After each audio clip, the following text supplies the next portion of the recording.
The latest update right now is you are navigating this commute. It's all taking place on 495 heading northbound. That right lane is still going to be closed off. So with that, those drive times definitely going to start to build. Of course, you do have that center lane and also that left lane as well that are open, but still roughly about half an hour is what you're going to need.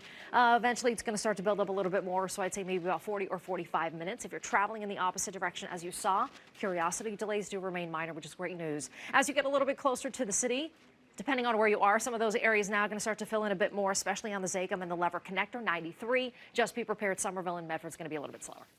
Polikseni. Good morning. Right now, it's all taking place on Route 3 heading southbound. So those delays definitely going to start to build up. It's all taking place right at exit 12. One lane is going to be closed off there. So those drive times have built, as you can imagine, about 20 or 30 minutes as of right now. If you do want to take the opposite commute as you're moving away from this area, much better. So curiosity delays definitely going to remain very light. So I do have a positive update for you if you're traveling on 495 in Norton. We did have that earlier rollover. Everything has since cleared. You're definitely going to still see some residual delays here and there as that does work up and kind of in recovery mode at this point, but the rest of it's going to get a lot better. What you're looking at right now, this is on 95. We just passed the Foxborough area.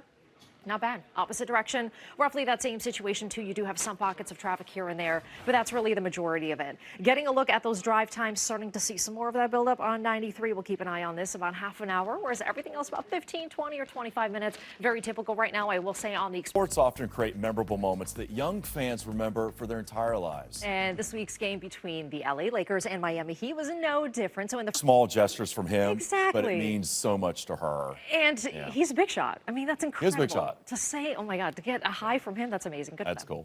Well, next on the news station.